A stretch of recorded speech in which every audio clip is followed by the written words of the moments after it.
Thanks very much, Kevin. And no, this is not a green screen behind me. This is really the beautiful Southern California, where Syracuse and USC are set to square off just about a half hour north of here at the LA Coliseum. And big news concerning Syracuse's big man in the middle, Fab Melo. At about 1:30, SU released a statement saying Fab has not made the trip with the team and will not be playing in SU's next two games, one right here in Notre Dame against the Irish and also on Monday night in Cincinnati. Certainly the players are not going to admit that the crowd had an effect on this game, but if you look behind me, this was the Syracuse bench right here, and right back there in that section on top of the Syracuse bench was where the Notre Dame fan section was, and they were all over Syracuse all night, including some Bernie Fine chants throughout the night, and their new target, Fab Melo, obviously, chants of Fab can't read. As confirmed by Syracuse police and SU, the first time allegations were made known to authorities was back in 2003.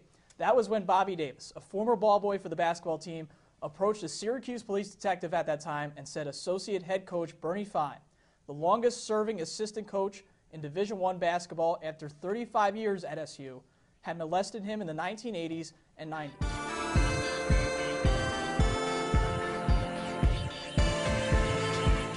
While a postseason berth is out of reach, St. John's lacrosse still believes it has something to play for. In the past 3 years, the team has been touched by playing in the Lacrosse for Leukemia tournament. One of the great traditions that tournament always had is you had an honorary captain that was a child who was suffering leukemia or lymphoma. You know, that message then is be grateful for what you have, be lucky for what you have. Then this summer, the message hit home for one of St. John's seniors. Ryan Herritz, a midfielder, was inspired by a young cancer patient his sister Brittany helped treat at a local pediatric hospital. Brady Wells was just 13 months old and had already undergone 6 treatments of chemotherapy and a blood transplant. On July 29th, 2010, Brady was holding on to life.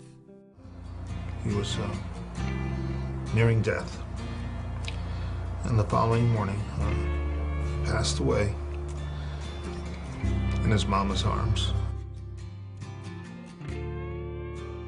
It really hit my sister pretty hard, as if he was our little brother, and it impacted my family, and we all got involved, and you know, we're trying to spread the awareness so kids that have pediatric cancer can get the cures that they need. Ryan's sister Brittany approached Coach Miller back in the fall about putting a blue BW sticker on the back of their helmets, a constant reminder to the team about Brady's struggle and the privilege it is to play lacrosse.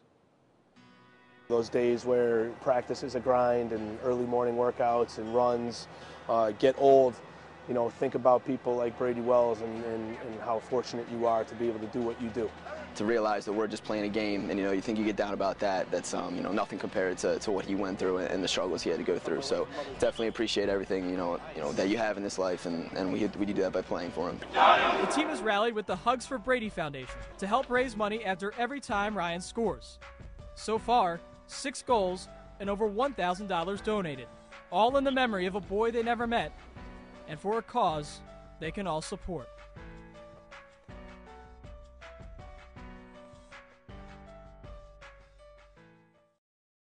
In a story that will live in Syracuse practice lore, earlier this week, head coach Jim Boeheim challenging the 7-foot Fab Melo that he could make a shot over the team's tallest player. Well, he just had one shot, and I tried to block his shot, and he made it. And so he said, oh, game is over, not going to play anymore. The shot taking place just inside the lane, and this is probably what Coach Boeheim was faced up against. The 7-foot mannequin taking place of the sophomore center, and quite the daunting task. But as Chris Joseph, the key eyewitness in this, says, you can't forget, Coach has game. How is this possible? That's what I was wondering. I thought he was going to block it and throw the ball into the 300 sections, you know what I mean? But Coach has a jump shot, what can I say? He can shoot the basketball. Fab wasn't expecting it. It was kind of a quick hitter from the high post, and he made it. This challenge shows that the coach still has the skills, but also speaks to the development of the relationship between Coach Boeheim and Fab Melo. Fab telling me that he thanks the coach for being so hard on him freshman year and credits his improved success this season to the coach. Ryan Koletty, Citrus TV. In a game riddled by mistakes, it took Syracuse 4 quarters to finally put away FCS opponent Rhode Island when Ryan Nassib found a walk-on senior for the game-winning touchdown. Coming from a small town, had a lot of expectations. I mean, the coaches always stayed by my back. Players always motivated me to get better every day. And when my time came, I made the most of it. Absolutely, dream come true. Been dreaming this for my whole life. I've been with him for a long time. He came in with me, and he's definitely a kid that, always comes out to practice with a good attitude, works hard, and he's somebody I can, I can say I truly trust out there. People will focus on some of the negative things, and I can understand that as I sit here. But, sometimes there's some great stories out there that get overshadowed because of the mistakes. And I hope that, due to all the mistakes of this game, that people like, Akion get credit for it. The Orange now travels away from Syracuse for the first time this season when it takes on another 2-0 team in USC on Saturday. Players said they're preparing this week just as they did last by working on getting off to a fast start. Reporting from the Carrier Dome, Koletty, Citrus TV. In a 30-1 regular season, there's not many things the Orange already haven't done. Well, they haven't come back from a second-half deficit. Today they did against UConn, led by Dion Waiters, and contributions from an unexpected source. Syracuse takes victory in a bowl for the first time in nearly a decade. The Orange winners of the first ever Pinstripe Bowl here at Yankee Stadium. And for Coach Marone, it's something he can hardly imagine in just his second year. On Saturday night, Chris Joseph led Syracuse with 13 points over Providence, but he also led the way in style, breaking out a new pair of interesting kicks. Whiteout for the students here at the University of Cincinnati, and they were loud. Scoop Jardine saying after the game that he could not hear himself, and it said it was way louder than Notre Dame, where there were patches on the court where you could actually hear the players talk. Tonight is not the case, and even Coach Boeheim, who said last game, we always play in hostile Big East crowds, even acknowledged the crowd tonight. How was the team able to survive the 14 three-pointers by the Badgers? Well, they were able to survive on that final possession because of the defense. The 2-3 zone has been a story every time the Orange entered the NCAA tournament because many people just haven't seen a defense like it. And while it has succeeded and the Orange are in the Elite Eight, the defense still has its doubters. Roll the credits. Syracuse's made-for-movie season comes to an end in Boston. SU's plot all along was battle through adversity. But in the end, the fight came up short in the Elite Eight.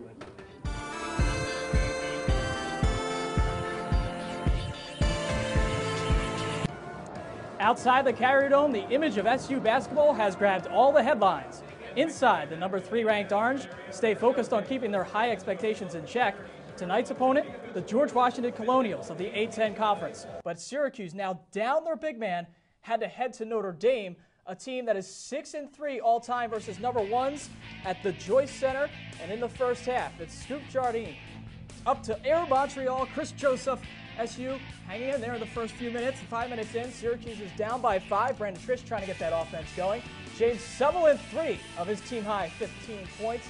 But Eric Atkins for Notre Dame, here's a do-it-all man right here. Goes in for the layup, puts Notre Dame up 11. But there's still plenty of basketball left. Jerry and Grant inside of Tom Knight. Look at that, taking advantage of Fab Mello not being there.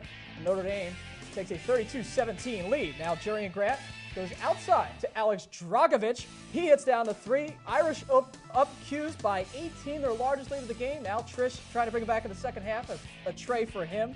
Syracuse three-point percentage, though, not too good, 31%. On the other hand, Notre Dame, 60%. That's Scott Martin draining it from the outside. Orange desperately try to come back. Here's Dion Waiters outside of Chris Joseph for his only 3 of the game, but draws Syracuse to within 10. Just under 8 to go, but here it is, the big man, Jack Cooley, the freezer, ices it for Notre Dame. Taking down the number 1 team, you have to rush the court, and there it is. Syracuse no longer undefeated. As you look at some of the bright spots for Syracuse in this game, well, James Sutherland did have the 15 points as a team high, including 3 of 7 from downtown. 12 points only, though, for Chris Joseph, 1 for 5 from 3. Let's take a look at some of the more woeful stats. Scoop Jardine, 0 for 5 for the field, 2 points at the line. And without Fat Mello, Bai Keita and Rakeem Christmas had a total of 6 rebounds. Here's how Coach Boeheim described the loss. Welcome in to the first ever OTB on the web. I'm Koletty. Coming up in this edition, the men's basketball team trying to stay perfect. The football team season comes to an unexpected end, and women's basketball looks to avoid a 3-game skid. But first, the latest on a story that has cast a spotlight on Syracuse in recent weeks. The Bernie Fine case may finally be seeing its end. On Wednesday, Onondaga County District Attorney William Fitzpatrick addressed the allegations concerning the former associate head coach in a news conference. Here's what he told our Clay Lepard. So the Orange continuing to bulldoze their way through the Big East schedule as they head toward the home stretch of the regular season. South Florida stood in SU's way on Wednesday night at the Carrier Dome. I have some bad news for the Bulls. Syracuse hasn't lost at home since February 9th, 2011. And the Syracuse players are sporting the new Platinum Elite jerseys. From the court to the rink now, as we welcome in women's ice hockey beat reporter Heather Prusak. And Heather, the team has had 3 goalies that have seen ice time this season, but nonetheless, you try to make the team as number 4. Now, last year, the goal was clear, to reach a bowl game. What's the goal now for this year's team? Yeah, well, I think there's a lot of things, but obviously it has to be, we're not going to have a lesser goal than we had last year. And it seems like you're certainly doing your part in trying to get the fans. When I picked up my ESPN magazine this week, we got the friendliest coach in America.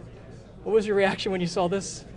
I just think about it for a while and I say, who am I not to be able to take a minute or 2 minutes out of my time or my schedule? With the banner being revealed, what was your feeling inside when they were revealing that banner for the Pinstripe Bowl champions? It felt really good because that was a great day, great night for me. And your story is certainly one SU fans will continue to follow.